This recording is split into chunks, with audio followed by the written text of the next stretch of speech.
অনেক দিন পর ব্লগ নিয়ে চলে আসলাম। আসসালামু আলাইকুম, কেমন আছেন সবাই? আশা করি ভালো আছেন। তো আমি এখানে সকালের নাস্তার জন্য আলু ভাজি করেছি, গাজর দিয়ে আলু দিয়ে একটু ঝালঝাল করে আর একটু হালকা ঝোল ঝোল করে রেখেছিলাম, যেহেতু আমার বাসায় সবাই একটু ঝোল ঝোল খেতে পছন্দ করে। তো কাঁচামরিচটা কিন্তু ফালি করে দিয়েছি। তো এখানে চলে আসলাম আলু ভাজিটা রেডি করে রুটি বানাতে। আলু ভাজি কিন্তু আমি একদম 3জন খাবো, আমার আপনাদের ভাইয়া, আমি, আমার ছোটো মেয়ে।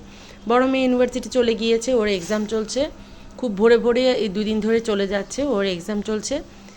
আর ও সকালে না খেয়েই যায়, এত ভোরে খেতে চায় না। আমি করে দিতে চাইলেও বলে না, এত ভোরে মানে ওর ভালো লাগে না, আছে না অনেকে খেতে পারে না, তাই আর কি।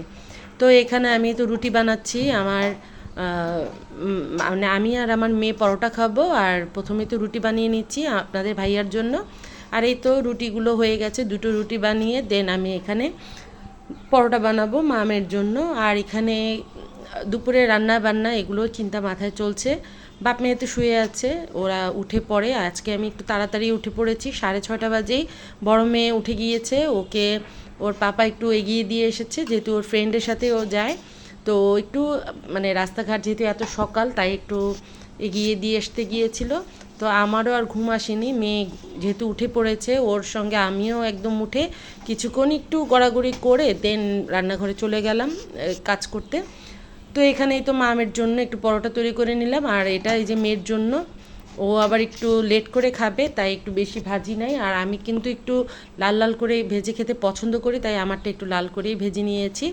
তো আলু ভাজি দিয়ে নাস্তা করব, আর এখন এই তো চা বসিয়ে দিচ্ছি। অনেক দিন পর ভিডিও দিচ্ছি, কেন যেন এখন আগের মতো ভিডিও করতে ইচ্ছেই করে না, কোনো কাজকর্ম কিছুই। আমার যতটা মানে যেটা হয় আর কি, আমার যে প্রতি শীতের আগেই এরকম আমার শরীরে ম্যাচ ম্যাচ শুরু করে দেয়, কাজ করতে ভালো লাগে না, কোনো কিছুই ভালো লাগে না, যদিও মেয়েদের কাজ করতেই হবে। তো আমি কিন্তু চাটা রেডি করে ফেলেছি, আর চাটা একদমই মানে ভালো হয়নি। মানে ইদানিং কেন যেন চা পাতাটার থেকে যে একটা চার যে একটা লিকারের গন্ধ বের হয়, সেটা কোনোভাবেই পাচ্ছি না। আর চা যতক্ষণই আমি জাল করি না কেন, চায়ের কোনো টেস্টই পাই না। তো এখানে নাস্তা শেষ করে আমি বসে বসে চা খাচ্ছিলাম। আর মেয়ে তো উঠে গিয়েছে, মেয়ে উঠে গিয়েছে, আমার আপনাদের ভাইয়াও উঠে গিয়েছে। তো এখন চা নাস্তা করে একটু বারান্দায় চলে আসলাম, আমার বেলকুনিতে। যেহেতু এই গাছগুলো আমার সন্তানের মতো, এদেরকে যত্ন না নিলে মানে একটু না দেখলে আমার ভালোই লাগে না। যেহেতু এখন শীতের দিন, বারান্দায় কিন্তু অনেকটা রোদ চলে আসে। আর এই তো আমার গাছগুলোর কি অবস্থা দেখেন, এই নীলপরিচিতা গাছটায় ফুল চলে এসেছে। আর এই তো আমি তো জানি এটা টাইম ফুল, টাইম ফুলেও মোটামুটি আজকে অনেক দিন ধরেই বেশ অনেকটাই ফুল ফুটে যায়। আমি এখন গাছে পানি দিব, তাই একটু পানি দেওয়ার আগে আমি গাছগুলোকে একটু ভালো করে দেখিনি, মরা পাতা থাকলে বা গাছগুলো কি অবস্থা একটু দেখে, মরা পাতা থাকলে বা একটু পরিষ্কার করার যদি প্রয়োজন হয়, পরিষ্কার করে ক্লিন করে দেন আমি এখানে পানি দিয়ে দেই, বা গাছগুলো একটু পরিষ্কার করে ঠিকঠাক করে দেই আর কি। আর এই তো আমি একটা বিন ব্যাগ বানিয়েছি আমার বাসার জন্য, মেয়েরা পছন্দ করে, আমার কাছেও ভালো লাগে। তো বাচ্চাদের জন্যই আর কি করা, এগুলো কিনতে গেলে তো অনেক প্রাইস পড়ে যায়, তাই একটু নিজে নিজেই ডিআইওয়াই করলাম। আর এই তো এই ফ্লাওয়ার বেসটা সেদিন নিয়ে এসেছিলাম, ভাল লাগছিল দেখে, খুব বেশি একটা দাম না, 100 টাকা, তাই ভালোও লাগলো, নিয়ে নিলাম। আর আমি এই তো এখানে একটা ডিআইওয়াই করছিলাম, এখানে যেহেতু ইউটিউবে এখন অনেক কিছুই দেখা যায়, তো আমিও ভাবলাম যে নিজে নিজে একটু কিছু ট্রাই করি। এখানে আমি একটা মিরর দিয়ে আমি এটা করব, যদিও যখন এটা কমপ্লিট করব আপনাদের সঙ্গে শেয়ার করব। তো আর এখানে যেহেতু অনেক দিন পর ভিডিও, এই ভিডিওটা আমি আগেই করে রেখেছিলাম, চিকেন রান্না করছিলাম, চিকেনটাকে কষিয়ে নিচ্ছি ভালো করে, ময় মশলা সব কিছু দিয়ে দেওয়া হয়েছে। এখানে তেল, পেঁয়াজ, হলুদ, মরিচ, ধনিয়া, আদা, রসুন, গরম মশলা, লবণ সব কিছু দিয়ে একবারে ভালো করে আমি এখন কষিয়ে নিব যতটা সম্ভব হয়, একদম তেল ছেড়ে দিবে, তারপর আমি এখানে পানি অ্যাড করে দিব। আর যেহেতু ব্রয়লার মুরগি, তো এটা খুব তাড়াতাড়ি হয়ে যায়, অল্প মানে চিকেন থেকে তো পানি ছেড়ে দিবে, আর বেশি পানির প্রয়োজন হয় না। তারপরও আমি চেষ্টা করছি কষিয়ে যতটা সম্ভব রান্না করা যায়, কারণ এই ব্রয়লার মুরগিটা না কেমন যেন এখন, আগে একটু খেতে ভালো লাগতো, এখন একদমই ভালো লাগে না। আর যদিও আমার মেয়েদের পছন্দ, তাই আর কি এটা আনা হয়। আমার হাজব্যান্ড ও তো একদমই এই চিকেন মানে এই চিকেনটা, ব্রয়লার চিকেন যেটা, সেটা একদমই পছন্দ করে না, ও তো আনতেই চায় না বাসায়। আমি একটু বলে টলে নিয়ে আসি, যেহেতু এটা দিয়ে একটু বিকেলে সন্ধ্যায় বা মানে নাস্তা টাস্তা করা যায়, এই জন্যই। আর এখন পোলাও রান্না করছি। এটা হচ্ছে গত শুক্রবারে, যেহেতু ভিডিওটা আমি অনেক দিন পর দিচ্ছি, তো এখানে কিন্তু আমার 2-3-4 দিনের ভিডিও অ্যাড করে একটু একটু করে ক্লিপ রেখে দিয়েছিলাম, সেটাই এখন অ্যাড করে আপনাদের সঙ্গে ব্লগটা শেয়ার করলাম। তো এখানে পোলাওটা আমি ভেজে নিচ্ছি। এই চালটা একদমই একটা বাজে চাল ছিল। আমার লাইফে এরকম চাল, মানে আমি যে যতই ভাজছি, চাল কিন্তু ভাজলে একটা স্মেল বের হয়, এটা আমরা অনেকেই জানি। পোলাওর চাল থেকে কিন্তু যত ভাজা হয় একটা সুন্দর একটা স্মেল, অ্যারোমা বের হয়, কিন্তু এই চালটার থেকে একদমই কোনো অ্যারোমা ছিল না, কোনো মানে পোলাওর যে একটা টেস্ট, কোনো টেস্টই খাওয়ার মধ্যেও লাগেনি।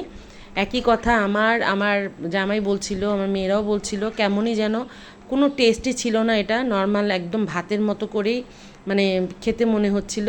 জানি না দিন দিন কেন যেন সব কিছুই কেমন নষ্ট হয়ে যাচ্ছে। তো আমি এটা টেস্ট বাড়ানোর জন্য কিছুটা গুঁড়ো দুধ, 2 টেবিল চামচ গুঁড়ো দুধ অ্যাড করে দিলাম, কিছুটা কিশমিশ দিয়েছি। আপনারা দেখেছেন আমি কিশমিশটা দিয়েই কিন্তু ভেজেছিলাম। আর এখন আমি নামানোর আগে গোলাপ জল দিয়ে দিব, জাস্ট ওই যে অ্যারোমার জন্য। চালটা একদমই বাজে ছিল, দেখতেই এই যে কেমন লুকটা ভাল লাগছিল না। তারপরও রান্না করেছিলাম, মানে এত সামনে থেকেও রান্না করার পরেও দেখতে ভালো লাগেনি, খেতেও মজা হয়নি।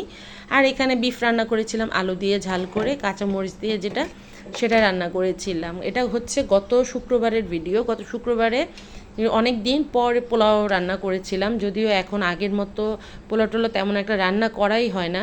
তো এই তো রান্নাবান্না আমার কিন্তু শেষ। আমার এখন আমি শাওয়ারে চলে যাব। আর এটা হচ্ছে সন্ধ্যার ভিডিও। তো সন্ধ্যায় মোমো বানিয়েছিলাম চিলি অয়েল যেটা, সেটা দিয়ে। তো মেয়েরা বলছিল অনেক দিন ধরে, প্রায় 2-3 মাস হয়ে গেছে আমাকে বলছিল করব করব করে আর মানে করা হচ্ছিল না। তো অবশেষে গত শুক্রবারে, ওই যে পোলাওটা যে শুক্রবারে রান্না করেছি, সেই শুক্রবারে সন্ধ্যায় মোমো আমি একদম দুপুরেই সব কিছু রেডি করে রেখেছিলাম, কারণ করব করে করা হয় না, তাই রেডি করে রেখেছিলাম যেন রেডি থাকলে করা হয়ে যায়। তো আমি আমার আমার হাজব্যান্ড কিন্তু মোমো বা এই টাইপের খাবারগুলো একদমই পছন্দ করে না। সেদিন ও 5-6টা মোমো খেয়ে ফেলেছে, ওর কাছে নাকি অনেক বেশি ভালো লেগেছে। আর চিলি অয়েল যেটা, সেটা নাকি বেশি ভালো লেগেছে। ওই যে রসুন দেওয়া হয় তো, তাই ওর কাছে একটু বেশি নাকি ভালো লেগেছে খেতে।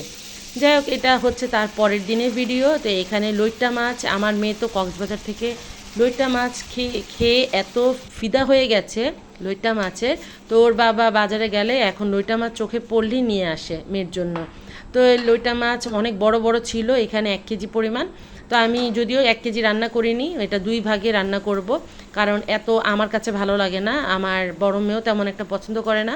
তো মেয়ে যেহেতু খেতে চেয়েছে, মেয়ের জন্য কিছুটা ফ্রাই করেছিলাম, লইট্টা ফ্রাই যেটা কক্সবাজার খাই সেরকম। আর সাথে ছিল, দেখেছেন আপনারা, ভাজি, বেগুন ভাজার ডাল। আর এই তো লইট্টা মাছ ভুনা একটা করেছি আমার জামাইয়ের জন্য, আর ফ্রাই করেছি। আর এটা হচ্ছে গতকাল সন্ধ্যায় পটেটো ভেজেস, যেটা আমরা রেস্টুরেন্টে খেয়ে থাকি, সেটাই করেছিলাম। অনেক অনেক মজা হয়েছে। আমি তো এই ফার্স্ট টাইম করেছিলাম। এর আগে আমার ছোটো ভাইয়ের বউ মানে কয়েকদিন আগেই করেছিল, তো আমাকে দিয়েছে। তো আমার ছোটো মেয়ের খেয়েছে, খেয়ে মানে বলছিল বাসায় আবার এটা বানানোর কথা। তো এই তো কালকে মেয়েকে বানিয়ে দিলাম, ও আমাকে হেল্প করেছে অনেকটাই। তো এই তো চিলি ফ্লেক্স দিয়ে, আর এই তো মায়োনেজটা কিন্তু আমি বানিয়েছিলাম ঘরে, মানে গত গত গতকালকে সকালবেলায় এটা বানিয়ে রেখেছিলাম, ঠান্ডা ফ্রিজে রেখে দিয়েছিলাম। আর তারপরেই তো সন্ধ্যায় নাস্তা পানি শেষ করে এখানে একটু চা বসিয়ে দিলাম, চা খেয়ে নিব। তো ভালো থাকবেন সবাই, আবার চলে আসবো কোনো নতুন ভিডিও নিয়ে।